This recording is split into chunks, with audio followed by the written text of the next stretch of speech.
തെറ്റുകൾ കണ്ടാൽ പ്രതികരിക്കുക എന്നത് സ്വാഭാവികമായിട്ടും വർഷങ്ങളായിട്ടുള്ള എന്റെ ശീലങ്ങളുടെ ഭാഗമാണ്. എന്താ പ്രശ്നം? എന്താ രാമേന്ദ്ര പ്രശ്നം? പ്രശ്നം പറഞ്ഞാൽ ഭയങ്കര തമാശയാ.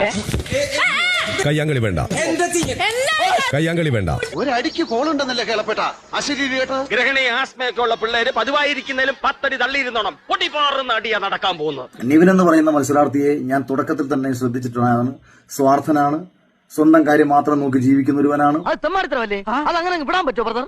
അതങ്ങനെ വിടാൻ പറ്റും. എല്ലാ രീതിയിലുള്ള ബുദ്ധിമുട്ടുകൾ അനുഭവിക്കാൻ തയ്യാറായി കുറെ മത്സരാർത്ഥികൾ വരുന്ന സമയത്ത് സ്വന്തം കാര്യം മാത്രം നോക്കണം എന്ന് പറയുന്ന ഒരു മത്സരാർത്ഥിയെ എന്റർടൈനർ ആണെന്ന് പറഞ്ഞിട്ട് പല ആൾക്കാരും ആഘോഷിച്ചപ്പോൾ എനിക്കതിനോട് തീരെ യോജിപ്പുണ്ടായിരുന്നില്ല എന്ന് 1.5 മാസങ്ങൾക്ക് മുമ്പേ പറഞ്ഞതാണ്. എന്താ ശരിയല്ല മാവ?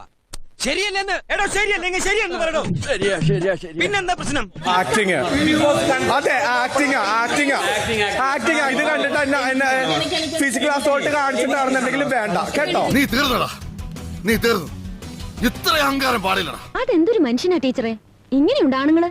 ഇങ്ങനെയും ആണുങ്ങളുണ്ടെന്ന് ഇപ്പൊ മനസ്സിലായില്ലേ? അതുകൊണ്ട് നിവിൻ ഇനിയും പല ഭ്രാന്തുകളും അവിടെ കാണിക്കും. ഭ്രാന്ത് എന്ന് പറയുന്ന വാക്ക് യഥാർത്ഥത്തിൽ ഉപയോഗിക്കപ്പെടാൻ പാടുള്ളതല്ല. പക്ഷെ ഒരു മാനസികമായിട്ട് ബുദ്ധിമാന്ദ്യമുള്ള, ഒരു മാനസികമായിട്ട് അല്ലെങ്കിൽ മെന്റലി സ്റ്റേബിൾ അല്ലാത്ത ഒരുവന്റെ ചെയ്തികളായിട്ടാണ് പല സമയങ്ങളിലും നിവിൻ ചെയ്യുന്നത് കാണുമ്പോൾ എനിക്ക് തോന്നിയിട്ടുള്ളത്. ഒരു കയ്യബദ്ധം നാറ്റുകരുത്.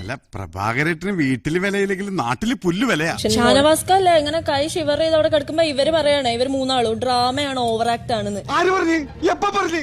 ഞാൻ പറഞ്ഞിട്ടില്ല. നീ കിടന്ന് ഉരുളൊന്നും വേണ്ട. ഇക്കാര്യമേ എനിക്ക് നല്ല ഓർമ്മയുണ്ട്.